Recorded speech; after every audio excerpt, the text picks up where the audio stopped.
Hi every one. உங்கள் எல்லாத்துக்கும் heart அட்டாக்னா என்னென்னு தெரியும். லங் அட்டாக்னா என்னென்னு தெரியுமா? லங் அட்டாக் அப்படின்னா நம்ம உடம்புல இருந்து அசுத்த ரத்தம் கழுத்துலேருந்து கையிலேருந்து கால்லேருந்து ரைட் ஏட்ரியமுக்கு வந்து ட்ரைகஸ்பிட் வேல்வ்னு ஒரு வேல்வை கடந்து ரைட் வென்ட்ரிக்கிளுக்கு போய் பல்மனரி வேல்வ் அப்படிங்கிற ஒரு வேல்வை கடந்து பல்மனரி ஆர்டரிக்குள்ள என்ட்ரி ஆகி நுரையீரலுக்கு போய் ஆக்சிஜன் எடுத்துட்டு லெஃப்ட் சைடு ஹார்ட்டுக்கு வருது. ஒரு நிமிஷத்துக்கு நம்ம ஹார்ட்டு 5 லிட்டர் பிளட்டை பம்ப் பண்ணுது. ஸோ இந்த ரைட் சைடு ஹார்ட்டில் 5 லிட்டர் பம்ப் பண்ணுது, லெஃப்ட் சைடு ஹார்ட்டும் 5 லிட்டர் பம்ப் பண்ணுது. இந்த மாதிரி ரைட் சைடு ஹார்ட் பம்ப் பண்ணி பிளட்டை கொடுத்தா தான் நுரையீரலுக்கு போயிட்டு அந்த பிளட்டு ஆக்சிஜன் எடுத்து லெஃப்ட் சைடு ஹார்ட்டுக்கு போயிட்டு லெஃப்ட் சைடு ஹார்ட் அதை பம்ப் பண்ணி உடம்புல இருக்க எல்லா ஆர்கனுக்கும் அனுப்ப முடியும். ரைட் சைடு ஹார்ட்லேருந்து போகிற ரத்த குழாய் பல்மனரி ஆர்டரின்னு சொல்லுவோம். அந்த ரத்த குழாயில் ரத்த கட்டி ஃபார்ம் ஆயிடுச்சு அப்படின்னா அதுதான் லங் அட்டாக். அதாவது பல்மனரி அப்படின்னா லங் த்ராம்போ எம்பாலிசம், பல்மனரி த்ராம்போ எம்பாலிசம்னு சொல்லுவோம்.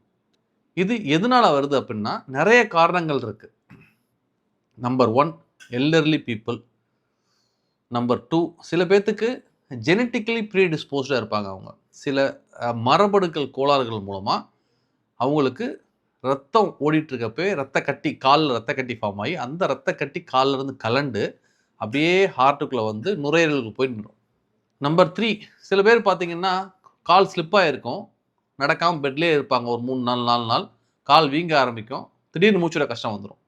நம்பர் 4 முக்கியமான காசு கேன்சர் நோய் இருக்கிறவங்களுக்கு ரத்தம் உறையிறதுக்கான வாய்ப்புகள் அதிகம். அவங்களுக்கு திடீர்னு எங்கே வேணாலும் ரத்த கட்டி ஃபார்ம் ஆகலாம். ஸோ அவங்களுக்கு சும்மா இருக்கப்பவே காலுக்குள்ள ரத்த கட்டி ஃபார்ம் ஆகி கலந்துடலாம். நம்பர் 5 ப்ரெக்னென்ட் பேஷண்ட்ஸ்க்கு இது வர வாய்ப்புகள் அதிகம். நம்பர் 6 சில ஓரல் கான்ட்ராசெப்டிவ் பில்ஸ்ன்னு சொல்லுவோம், நம்ம கரு தடை மாத்திரைகள், அதனால கூட இது வரலாம்னு சொல்கிறோம். ஈஸ்ட்ரோஜன் ரிச் பில்ஸில் கூட வரலாம். இதை தவிர நிறைய காரணங்கள் இருக்குது.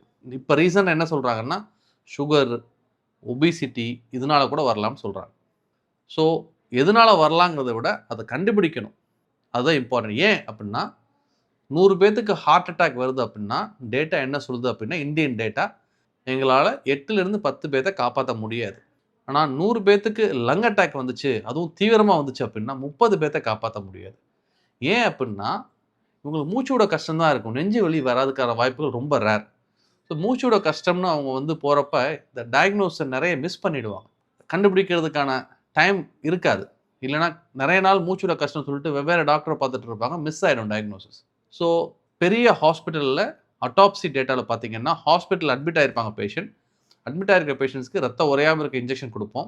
சில பேர்த்துக்கு அது கொடுத்தாலும் ரத்த கட்டி ஃபார்ம் ஆகலாம், நல்லா இருப்பாங்க, திடீர்னு இறந்து போயிடுவாங்க. அந்த திடீர்னு இறந்து போதில் மிக மிக முக்கியமான காஸ் வந்து பல்மனரி த்ராம்போஎம்பாலிசம்.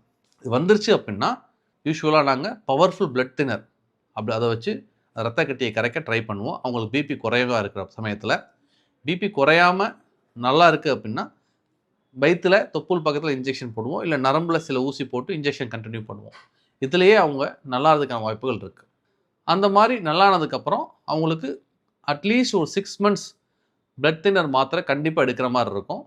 ப்ரொவோக்டு த்ராம்போஎம்பாலிசம், அதாவது ஒரு காரணம் இருக்குது அப்படின்னு 6 மாதத்தில் நிப்பாட்டிடுவோம். காரணம் இல்லாமல் தானாக வந்திருக்கு, இல்லை மரபணு கோளாறுனால வந்திருக்கு, இல்லை ஆட்டோமியூன் டிசீஸ் ஆன்டிபாஸ்போலிபிட் லிபிட் சிண்ட்ரோம்னு ஒன்று இருக்குது அதனாலலாம் வந்திருக்கு அப்படின்னா அவங்க லைஃப் லாங் மாத்திரை எடுக்கிற மாதிரி இருக்கும். மாத்திரையை விட்டாங்கன்னா திருப்பியும் அதிகமான ப்ராப்ளத்தோடு வந்துடும் அந்த நோய்.